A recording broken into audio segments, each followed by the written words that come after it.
ورحمة الله وبركاته. نحمد الله العظيم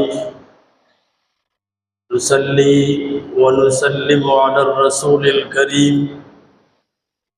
أما بعد،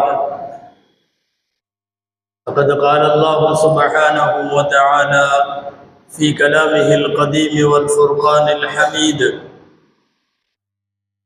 أعوذ بالله من الشيطان الرجيم. بسم الله الرحمن الرحيم. إن عدة الشهور عند الله 12 شهرا في كتاب الله يوم خلق السماوات والأرض. صدق الله العظيم. எல்லா புகழும் அல்லாஹு ஜல்ல ஷானுஹு தஆலா ஒருவனுக்கே உரித்தாகும். அருமை நாயகம் முஹம்மதுர் ரசூலுல்லாஹ் ஸல்லல்லாஹு அலைஹி வஸல்லம் அவர்களின் மீதும் பாக்கியங்கள் நிறைந்த அவர்களுடைய உம்மத்தின் மீதும் குறிப்பாக நம் அனைவர் மீதும் எல்லாம் வல்ல அல்லாஹுவின் நல்லருள் என்றென்றும் நிறைவாக உண்டாவதாக. ஆமீன். அல்லாஹுடைய பேரருளால் துல்ஹஜ்ஜினுடைய இறுதியும் முஹர்ரம் மாதத்தினுடைய முதலுமாவான வாரம் இந்த வாரம். இன்னும் ஓரிரு நாட்களில் இஸ்லாமிய ஆண்டு கணக்கின்படி 12வது மாதமான துல்ஹஜ் முடிந்து சங்கைக்குரிய முஹர்ரம் பிறை துவங்குகிறது.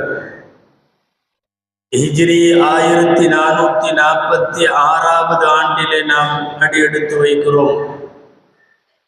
இஸ்லாத்தினுடைய புதிய புத்தாண்டு முகிழ்கிற இந்த நேரம் இஸ்லாத்தினுடைய வளர்ச்சியை புத்தாண்டினுடைய நேரத்தில் நாம் யோசித்து பார்க்கிறோம். ஒரு நீண்ட நெடிய பயணம் இஸ்லாமுடையது. பெருமானார் முஹம்மது ஸல்லல்லாஹு அலைஹி வஸல்லம் உலகத்தை விட்டு பிரிந்து 1436 வருஷமாகிறது. இப்போது ஹிஜ்ரி 1446 துவங்குகிறது. மிக நீண்ட பயணம் இஸ்லாமுடையது. கரடு முரடான பாதைகள் இஸ்லாமுடையது. மேடு பள்ளங்கள் நிறைந்த ஒரு பிரயாணம் இஸ்லாமுடையது. ஏராளமான விமர்சனங்கள், இஸ்லாத்திற்கு எதிரான கட்டுக்கதைகள், தவறாக புரிந்து கொள்ளப்பட்டு செய்யப்பட்ட காலத்தால் மறக்க முடியாத விமர்சனங்கள், இவைகளையெல்லாம் தாண்டியும் நிதானமாய் அதே சமயம் சீரான வளர்ச்சியிலே இன்றளவும் போய்கொண்டிருக்கிறது இஸ்லாம். ஒருவர், இருவர், 10 பேர், 20 பேர் என்று தொடங்கிய இஸ்லாத்தினுடைய எண்ணிக்கை சற்றேறக்குறைய இப்போது 200 கோடி. உலகத்தில் வஹி வந்த நாளிலே இருந்து இன்றைக்கு வரையும் இரக்கமே இல்லாமல் ஏறு வரிசையிலேயே ஒரு வளர்ச்சியை கொண்டிருக்கக்கூடிய உலகத்தின் பரவிய மார்க்கம், விரவி நிற்கிற மார்க்கம் இஸ்லாம் மட்டும். புதிய புத்தாண்டு, இஸ்லாமிய புத்தாண்டு ஹிஜ்ரி 1446 துவங்குகிற இந்த நேரத்தில் 2 சிந்தனைகள் முக்கியமானவை. ஒன்று, நம்முடைய புத்தாண்டிற்கு ஹிஜ்ரி புத்தாண்டு என்று ஏன் பெயர்? 2வது, இந்த புத்தாண்டை நமக்கு ஆலோசனை செய்து ஹிஜ்ரி புத்தாண்டு என்று பெயர் வைத்து அதை இந்த உம்மத்திற்கான கொடையாய் வழங்கிய உமர் ரலியல்லாஹு அன்ஹு அவர்கள் ஷஹீதாக்கப்பட்டதும் இந்த வாரம். புதிய புத்தாண்டு துவங்குவதும் இந்த வாரம். அந்த புத்தாண்டின் பெயரை தந்த, புத்தாண்டை உருவாக்கி கொடுத்த உமர் ரலியல்லாஹு அன்ஹுவின் வீர மரணமும் இந்த வாரம். இந்த 2 சிந்தனைகளும் இங்கே முக்கியமானது. அன்பிற்குரியவர்களே, ஒரு காலத்தில், ஒரு நேரத்தில் ஹிஜ்ரி புத்தாண்டு என்று இஸ்லாமிய புத்தாண்டுக்கு பெயர் வருவதற்கு முன்னால் ஆண்டுகளின் கணக்குகள் கொஞ்சம் அலங்கோலமாக இருந்தது. ஏதாவது ஒரு போர் நடக்கும், அந்த போரில இருந்து பெயராக வைப்பார்கள். இந்த போர் நடைபெற்றதிலிருந்து 4வது வருஷம், 5வது வருஷம், 10வது வருஷம் என்று போகும். அல்லது ஏதேனும் மிகப்பெரிய சம்பவங்கள், பேரிடர்கள் ஏதாவது நடக்கும், அதை மையமாக வைத்து ஆண்டுக்கு பெயர் வைத்து விடுவார்கள். உலகத்தின் எத்தனையோ நாடுகளில் அந்த நாடுகளினுடைய மன்னர்களின் பிறந்த நாள் அங்கே தேதி கணக்காக இருக்கிறது. பெருமானார் ஸல்லல்லாஹு அலைஹி வஸல்லம் பிறந்த வருஷத்தை யானை ஆண்டு என்று சொல்லுவார்கள். அப்போதெல்லாம் ஹிஜ்ரி ஆண்டு என்று பெயர் இல்லை அல்லவா, யானை ஆண்டு என்பார்கள். இப்படி ஏதேனும் அர்த்தமில்லாத பெயர்களை கொண்டிருந்த ஒரு சூழல் நீண்ட காலம் வரை நீடிக்கிறது. ஹஜ்ரத் உமர் ரலியல்லாஹு அன்ஹு பொறுப்பேற்று அவர்கள் ஜனாதிபதியாக இருக்கிற 4வது வருஷம் ஒரு மாநிலத்தினுடைய கவர்னராக இருக்கிற அபு மூசா அல் அஷ்அரி ரலியல்லாஹு அன்ஹு அவர்கள் உமர் ரலியல்லாஹு அன்ஹுவுக்கு ஒரு கடிதம் எழுதுகிறார்கள். அந்த கடிதத்திலே சொல்லுகிறார்கள், நாம் ஏதேனும் ஒரு மாதத்தை சொன்னால், ஏதேனும் ஒரு நாளை சொன்னால், அது போன மாதமா இந்த மாதமா அடுத்த மாதமான்னு தெரிவதில்லை. எனவே நமக்கு என்று ஒரு நாட்காட்டி வேண்டும், ஒரு கேலண்டர் முறை வேண்டும், தேதியும் மாதமும் சொல்லுகிற ஆண்டு கணக்கை சொல்லுகிற ஒரு சூழல் வேண்டும். ஆலோசனை செய்து நீங்கள் ஜனாதிபதி என்ற அடிப்படையில் இதை ஏற்பாடு செய்யுங்கள் என்று ஏராளமான சமுதாய சீர்திருத்தங்களை மேற்கொண்டு ஒரு அழகான அரசியலமைப்பை புனரமைப்பு செய்த பெருமைக்குரிய உமர் ரலியல்லாஹு அன்ஹுவுக்கு கடிதம் எழுதுகிறார்கள். அந்த கடிதத்திற்கு பிறகு அன்றைக்கு வாழ்ந்த அநேகமாக எல்லா சஹாபாக்களையும் ஒன்று கூட்டினார்கள். ஹஜ்ரத் உமர் ரலியல்லாஹு அன்ஹு குர்ஆனிலும் ஹதீஸிலும் தெளிவாக இல்லை என்றாலும் சஹாபாக்கள் எல்லாம் சேர்ந்து எடுக்கிற முடிவு மார்க்கத்தின் முடிவாக கொள்ளப்படும் என்பதற்கு இந்த ஹிஜ்ரி புத்தாண்டு கணக்கு நமக்கு ஒரு ஆதாரம். இன்றைக்கு வரையும் இஸ்லாமிய உலகம் இந்த ஹிஜ்ரியை ஏற்றுக்கொள்ளுகிறது. இது குர்ஆனில் வந்ததல்ல, ஹதீஸில் வந்ததல்ல, கால தேவை கருதி எல்லா சஹாபாக்களும் கூடி எடுத்து இந்த உம்மத்திற்கு தந்த கொடை. அப்போது ஆலோசனையிலே 4 விஷயங்கள் பரிசீலனை செய்யப்பட்டது. அந்த ஆலோசனை கூடத்தின் தலைவர் உமர் ரலியல்லாஹு அன்ஹு அவர்கள் பெருமானார் ஸல்லல்லாஹு அலைஹி வஸல்லம் பிறந்த ஆண்டிலே இருந்து நமக்கு இஸ்லாமிய ஆண்டு 1, 2 என்று கணக்கிட்டு கொண்டே வரலாம் என்பது ஒரு கருத்து. பெருமானார் ஸல்லல்லாஹு அலைஹி வஸல்லத்திற்கு நபிப்பட்டம் வழங்கப்பட்ட ஆண்டிலே இருந்து, நுபுவத்திலே இருந்து 1, நபிப்பட்டம் 2, அந்த மாதிரி கணக்கு வைத்துக் கொள்ளலாம் என்பது 2வது கருத்து. இல்லை இல்லை, இஸ்லாமிய வளர்ச்சி என்பது மக்காவிலே இருந்து மதீனாவிற்கு புலம்பெயர்ந்து ஹிஜ்ரத்து போன போதுதான் உருவாகியது. எனவே நம்முடைய புத்தாண்டு கணக்கை ஹிஜ்ரத்திலிருந்து துவங்க வேண்டும். ஹிஜ்ரி 1, ஹிஜ்ரி 2 என்று சொல்லலாம் என்று ஒரு 3வது கருத்தும் முன்வைக்கப்பட்டது. 4வது, இல்லை, எபெருமானார் ஸல்லல்லாஹு அலைஹி வஸல்லம் இந்த மண்ணிலிருந்து மறைந்த அவர்களின் வஃபாத்தான ஆண்டிலே இருந்து கணக்கு வைப்போம். பெருமானார் இறந்ததில் இருந்து 1வது வருஷம், 2வது வருஷம், 1400 இத்தனாவது வருஷம் என்று போகட்டும் என்று 4 விதமான கருத்துக்கள் ஆலோசனைக்கு எடுத்துக் கொள்ளப்படுகிறது. ஒரு நீண்ட ஆலோசனை, கருத்து பரிமாற்றம், பரிசீலனை, எல்லாத்துக்கும் பின்னாடி முக்கியமானவர்களின் ஆலோசனைகள் எல்லாம் முன்வைக்கப்பட்டது. அதில் மிக முக்கியமாக ஹஜ்ரத் உஸ்மான் ரலியல்லாஹு அன்ஹு அவர்களும், அறிவின் தலைவாயில் அலி ரலியல்லாஹு தஆலா அன்ஹு அவர்களும், இன்னும் பெருங்கொண்ட சஹாபாக்கள் நிறைய பேர் சொன்னது ஹிஜ்ரத்தை நம்முடைய ஆண்டு கணக்காக வைக்கலாம். ஹிஜ்ரத்திற்கு பிறகுதான் இஸ்லாம் வளர்ந்தது. ஹிஜ்ரத்திற்கு பிறகுதான் உலகளாவிய அளவில் பல்வேறு நாடுகளில் 4 பக்கமும் 8 திக்கிலும் இந்த இஸ்லாம் போய் சேர்ந்தது. எனவே வளர்ச்சிக்கு ஒரு குறியீடு சொல்ல வேண்டும் என்றால் அது பெருமானார் பிறந்ததை சொல்ல முடியாது, இறந்ததை சொல்ல முடியாது, அவர்கள் ஹிஜ்ரத்திற்கு போனதைத்தான் சொல்ல வேண்டும். எனவே ஹிஜ்ரத் என்று பெயர் வைப்போம், நம்முடைய புத்தாண்டிற்கு ஹிஜ்ரி என்று பெயர் வைப்போம் என்று சொன்ன கருத்து அநேகமாக பெரும்பாலானவர்களால் ஒப்புக்கொள்ளப்பட்டு அன்றைக்கு அது சட்ட முன்வடிவு செய்யப்பட்டு மசோதா தாக்கல் செய்யப்பட்டு உமர் ரலியல்லாஹு அன்ஹுவின் மூலமாக இஸ்லாத்திற்கு பெயர் வைக்கப்பட்டது. ஹிஜ்ரியில இருந்து தொடங்குகிறது நம்முடைய கணக்கு. அதற்கு 13 வருஷத்திற்கு முன்னாலேயே நபி பட்டம் வந்திருந்தாலும் இஸ்லாமிய ஆண்டு கணக்கு என்பது மக்காவில இருந்து முஸ்லிம்கள் புலம்பெயர்ந்து மதீனாவிற்கு போன நாளில இருந்து தொடங்குகிறது. ஹிஜ்ரத் நடந்து இப்போது 1445 வருஷம் இந்த வாரத்தோடு நிறைவு பெற்று 1446க்குள்ளே நாம் போகிறோம்.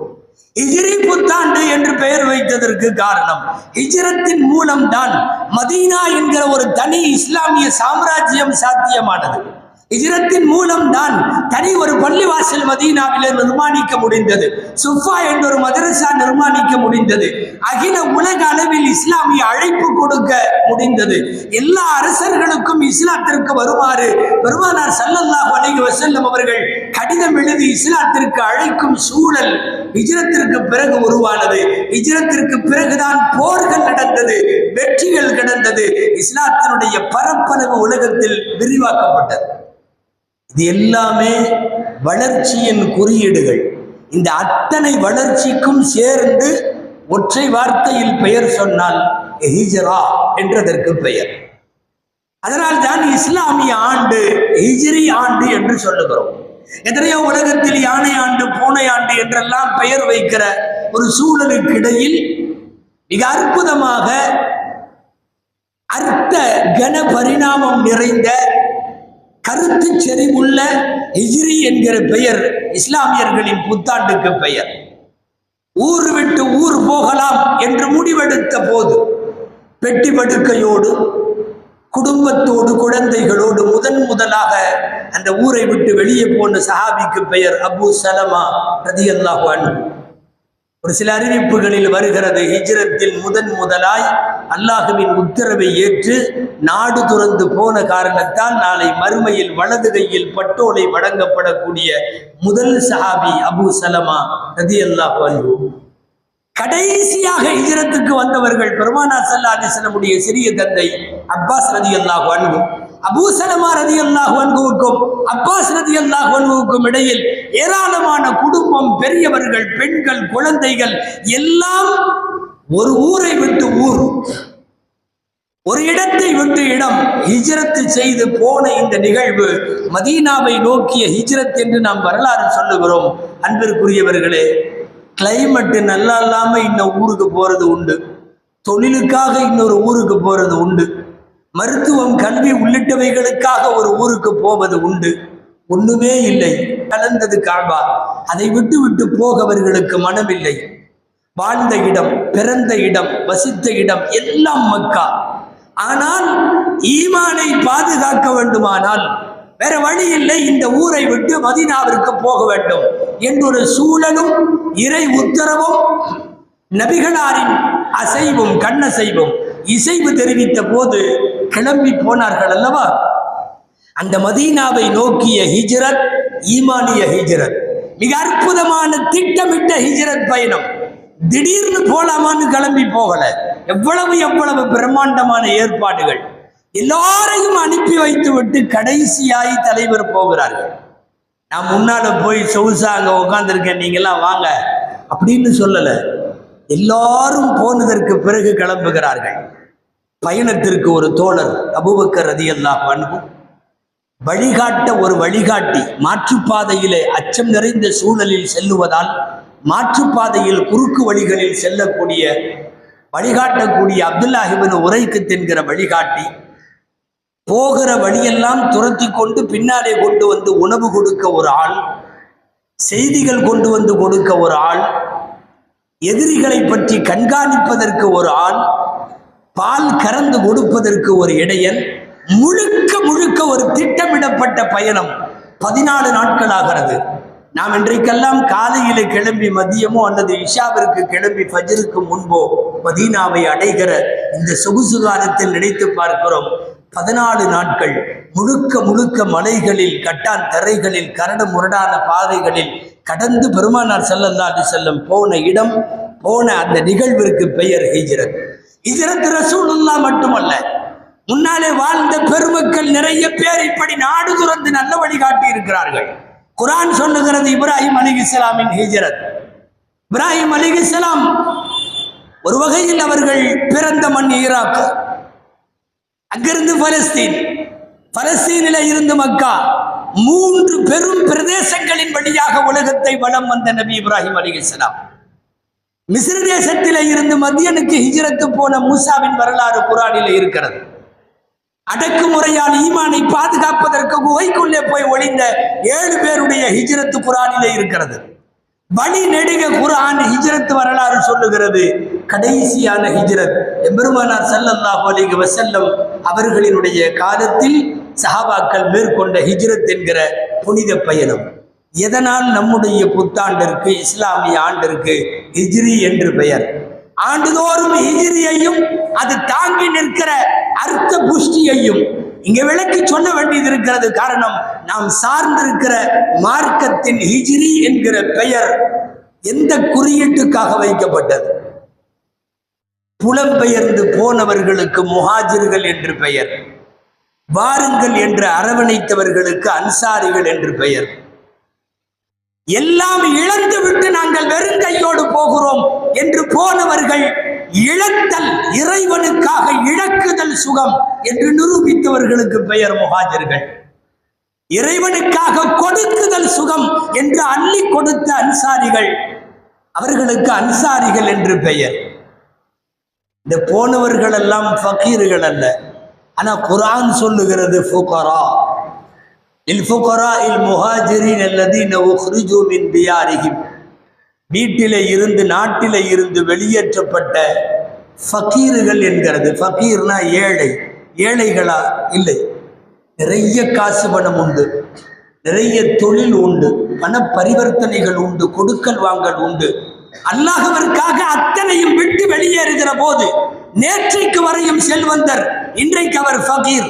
நேற்றைக்கு வரை அவர் கொடுக்கிற கரம் இன்றைக்கு ஜக்காத்து பெறுவதற்கு தகுதி என்கிற அளவுக்கு ஏழையாகி போகிறார்கள். யார் இந்த அர்ப்பணம் எல்லாம் செய்தவர்கள்? முஹாஜிர்கள். வயிறுகளிலே கற்கள் இருந்தது என்று படிக்கிறோம் அல்லவா வரலாற்றில். அதுவெல்லாம் வயிறார, வயிறு நிறைய உண்பதற்கு தேவையான சொத்து வைத்திருந்த முஹாஜிர்கள் வயிற்றிலே கல்லை கட்டுகிற அளவுக்கு ஏழையாகி போனார்களே. என்ன காரணம் தெரியுமா? மார்க்கத்திற்காக அர்ப்பணித்தவர்கள். அர்ப்பணிக்கிற உணர்வு உலகளாவிய இஸ்லாமிய உலகத்திற்கு வர வேண்டும் என்பதற்காகத்தான் ஹிஜ்ரி என்று பெயர். அந்த ஹிஜ்ரி என்கிற வார்த்தைக்குள் ஆயிரக்கணக்கான குடும்பங்கள் மார்க்கத்திற்காக புலம்பெயர்ந்த தியாக வரலாறு உள்ளுக்குள்ளே இருக்கிறது. அங்கே அன்சாரிகள் என்று பெயர். அல்லாஹுவின் வார்த்தையில் சொல்லுவதானால் வல்லதீன ஆவவ் வனஸரு, அரவணைத்தார்கள், உதவி செய்தார்கள், இருப்பதையெல்லாம் வந்தவர்களுக்கு வாரி கொடுக்கிற பெருந்தன மனப்பான்மை கொண்டவர்கள். காலம் உள்ளளவும் குர்ஆனிலே இந்த ஆயத்துகள் இருக்கிறது. இழந்த முஹாஜிர்களின் சரித்திரமும், அள்ளி அள்ளி வாரி வழங்கிய, ஏராளமாக தாராளமாக வழங்கிய அன்சாரிகளின் தயானமும் குர்ஆனுக்குள்ளே நிறைந்து கிடக்கிறது. இந்த உம்மத்திற்கு ஹிஜ்ரி என்கிற வார்த்தை ஒரு செய்தி சொல்லித் தருகிறது. கஷ்ட நேரங்களில் மார்க்கத்திற்கு உதவுபவர்கள் தான் உண்மை முஸ்லிம்கள். ஒரு இக்கட்டான நேரத்தில் இஸ்லாத்திற்காக வேண்டி எதை வேண்டுமானாலும் இழக்க எவன் முன் வருவானோ அவனுக்கு பெயர் தான் முஸ்லிம் என்கிற செய்தியை இஸ்லாமிய உலகத்திற்கு சொல்லுவதற்காக அந்த உமர் ரலியல்லாஹு அன்ஹுவுக்கு கோடான கோடி நன்றிகள் சொல்ல வேண்டும். வெறுமனே யாரோ ஒரு பிறந்த நாளையோ, ஒரு இறந்த நாளையோ, ஒரு திருமண நாளையோ, ஏதேனும் ஒரு விசேஷத்தையோ இதையெல்லாம் பெயராக வைக்காமல் ஒரு மாபெரும் தியாக சுவடுகள் நிறைந்த ஒரு சம்பவத்தை இஸ்லாமிய ஆண்டிற்கு பெயராக வைத்து கொடுத்தது உமர் ரலியல்லாஹு அன்ஹு. உமர் ரலியல்லாஹு அன்ஹு அவர்கள் உருவாக்கி கொடுத்த ஹிஜ்ரி புத்தாண்டும் இந்த வாரம் தொடங்குகிறது. ஹஜ்ரத் உமர் ரலியல்லாஹு அன்ஹு வஃபாத்தானது, ஷஹீதானதும் இந்த வாரத்தில். நீண்ட நெடிய ஆட்சி பயணம் உமர் ரலியல்லாஹு அன்ஹுடையது. ஏறத்தாழ 10.5 வருஷ காலங்கள் இஸ்லாமிய ஆட்சி இதுதான் என்ற உலகத்திற்கு அறைகூவல் சொன்ன அற்புதமான ஆட்சி. சாதாரண நபர் அல்ல, அவர் ஒரு சமுதாயம் கூட அல்ல, அவர் ஒரு பல்லின சமூகத்தினுடைய கூட்டு கலவையான ஒரு அதிபர். அல்லாஹ் அக்பர். நீதியின் நெடும் பயணத்தினுடைய மைல்கல் உமர் ரலியல்லாஹு அன்ஹு. பூமியில ஒருவர் இஸ்லாத்திலே சேருகிறார், வானத்திலே உள்ள மலக்குகள் எல்லாம் மகிழ்ச்சி அடைகிறார்கள் என்று சொன்னார்கள் நாயகம். உமர் ஒருவரின் இஸ்லாத்திற்காக வேண்டி தம்மத்து பிகில் 40வது ஆள் பூர்த்தியாகிறது. உமரோடு 39 நபர்கள் இஸ்லாத்திலே சேர்ந்திருக்கிற நிலையில் உமர் ரலியல்லாஹு அன்ஹு இஸ்லாத்திலே சேர்கிறார்கள். அவரோடு இஸ்லாத்தின் எண்ணிக்கை, உலகத்திலேயே இஸ்லாத்தின் எண்ணிக்கை 40 பேர். 40வது ஆளாக உள்ளே நுழைந்தவர்கள். இவர்களுக்கு பிறகு எல்லாம் தலைகீழாக மாறியது. இதுக்கு முன்னால அடித்து விடுவார்கள் என்று பயந்து குடும்பம் குடும்பமாக பக்கத்தில் இருக்கிற அபிசீனியா என்கிற நாட்டிலே போய் வாழ்ந்த மக்கள் எல்லாம் உமர் இஸ்லாத்துல சேர்ந்துட்டாருன்னு சொன்ன உடனே அங்கிருந்து திரும்பி வந்து விட்டார்கள். ஏன்னா இனி யாரும் நம்மை ஒன்றும் செய்ய முடியாது. ஒரு மிகப்பெரிய ஒரு ஆஜாபாகுவான தோற்றம் கொண்ட உமர் இஸ்லாத்திற்கு கிடைத்திருக்கிறார். எல்லாம் வந்து சேர்ந்து விட்டார்கள். ஹிஜ்ரத்திற்கு போகிறோம் என்று எல்லாரும் போனால் அடி விழும், உதை விழும், அடக்குமுறை நடக்கும், வழிகொள்ளை நடக்கும், காஃபிர்கள் தடுப்பார்கள், கட்டி வைத்து அடிப்பார்கள். உமர் சேர்ந்த பிறகு நிலைமை தலைகீழாக மாறியது.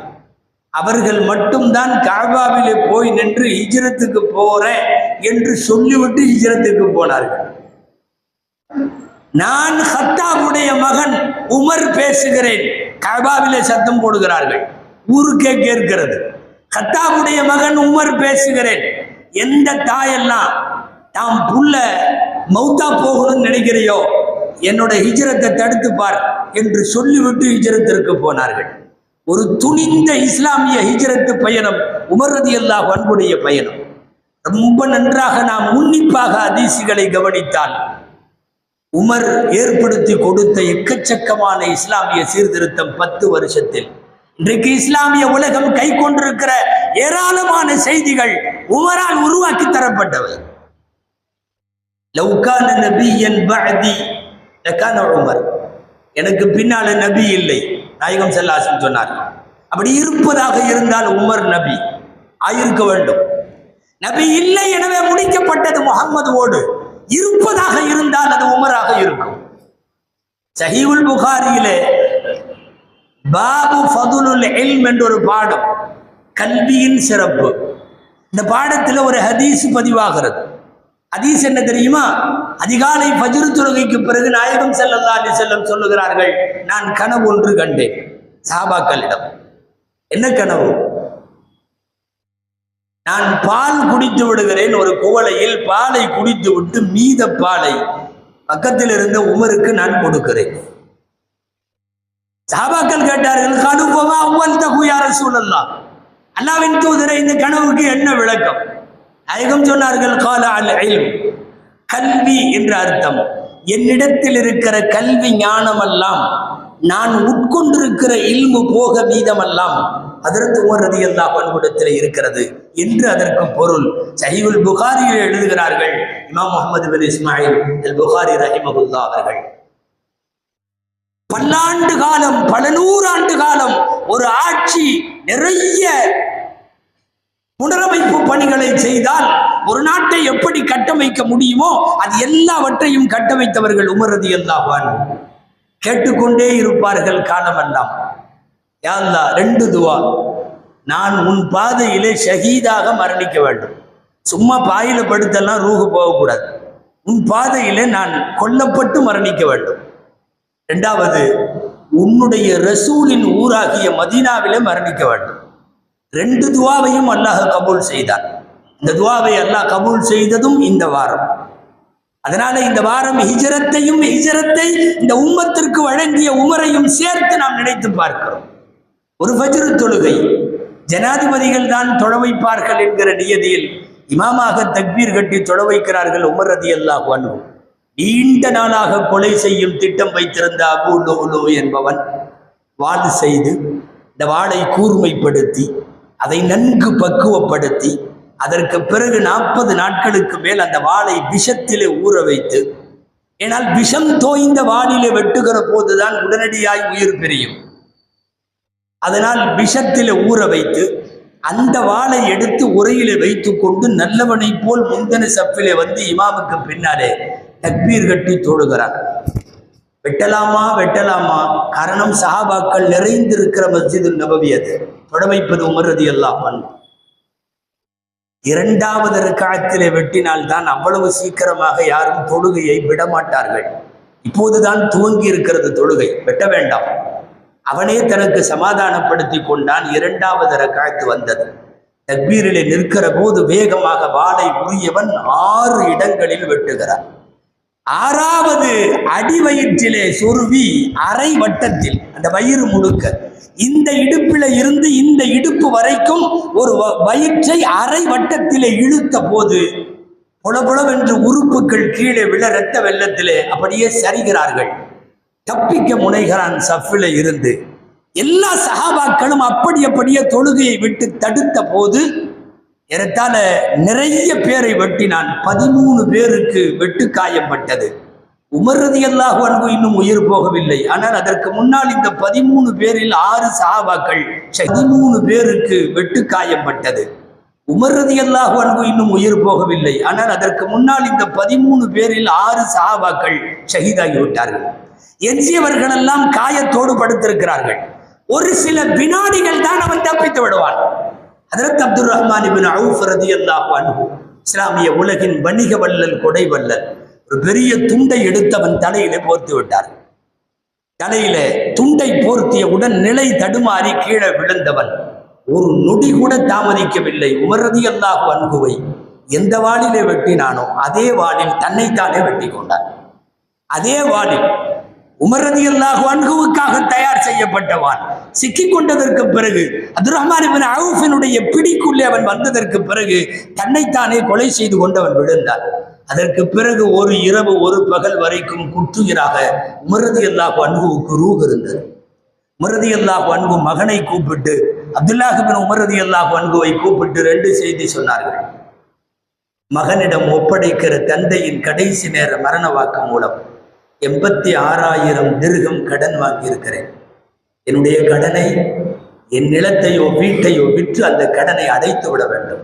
நீங்கள் யோசிக்க வேண்டும். 10.5 ஆண்டு காலம் பல லட்சக்கணக்கான சதுரடி பளப்புள்ள இஸ்லாமிய உலகின் சாம்ராஜ்யத்தினுடைய சக்கரவர்த்தி வஃபாத்தாகிற போது கடனோடு மூத்தாகிறார். அடைக்க வேண்டும் என்று சொல்லிவிட்டார்கள். இரண்டாவது, ஏற்கனவே பெருமானாருக்கு பக்கத்திலே அடங்குவதற்கு, அது ஆயிஷா அம்மாவின் வீடு என்பதால் ஆயிஷா அம்மாவிடம் நான் ஜனாதிபதியாக இருந்த போது அனுமதி வாங்கிவிட்டேன். நான் வஃபாத்தான பிறகு அங்கே அபூபக்கர் ரலியல்லாஹு அன்ஹுவுக்கு அடுத்து அடங்குவதற்கு சம்மதம் செய்தார்கள். இருப்பினும் மகனே, எனக்கு ஒரு சந்தேகம். நான் ஜனாதிபதிங்கிறதுனால அவர்கள் மறுக்க முடியாமல் ஒப்புக்கொண்டிருக்கலாம். ஆனால் அவர் முழு மனப்பொருத்தம் இல்லாமல் அங்கே அடங்குவது எனக்கு விருப்பம் இல்லை. என் ரூஹு போனதற்கு பிறகு, நான் ஜனாதிபதி இல்லை என்று நான் சடலம் பிரேதமாக ஆனதற்கு பிறகு ஒரு தடவை நீ மீண்டும் ஆயிஷாவிடத்திலே கேள், அடக்கலாமா என்று கேள். முழு மனதோடு சம்மதித்தால் பெருமான் ஸல்லல்லாஹு அலைஹி வஸல்லம் அவர்களுக்கும் அபூபக்கர் ரலியல்லாஹு அன்ஹுவுக்கும் பக்கத்திலே அடக்கிவிடு என்கிற வசியத்தை செய்துவிட்டு வஃபாத்தாகிறார்கள் உமர் ரலியல்லாஹு தஆலா அன்ஹு அவர்கள். இந்த வாரம் அவர்கள் ஷஹீதான நாள். அவர்கள் இந்த வாரம் இஸ்லாமிய உலகத்திற்கு கொடையாக வழங்கிய ஹிஜ்ரி புத்தாண்டு துவங்குகிற நாள். இன்னும் 2 நாளில் நாம் ஹிஜ்ரி 1446 ஹிஜ்ரியை கொண்டாட இருக்கிறோம், துவங்க இருக்கின்றோம். எல்லாம் வல்ல அல்லாஹ்விடத்திலே பிரார்த்தனை செய்வோம். பூக்கிற புதிய புத்தாண்டு 1446 ஹிஜ்ரி இஸ்லாமிய உலகில் வாழும், உலகளாவிய இடங்களில் வாழும் எல்லா மூளை முடுக்குகளில் இருக்கும் முஸ்லிம்கள் அத்தனை பேருக்கும் அல்லாஹ் அமைதியும் வசந்தமும் மகிழ்வும் ஈமானிய உணர்வும் இஸ்லாமிய தியாக மனப்பான்மையும் உள்ள ஆண்டாக அல்லாஹு தஆலா ஆக்கி அருள் புரிவானாக. ஆமீன். வ ஆகிரு தஅவானா அனில் ஹம்துலில்லாஹி ரப்பில்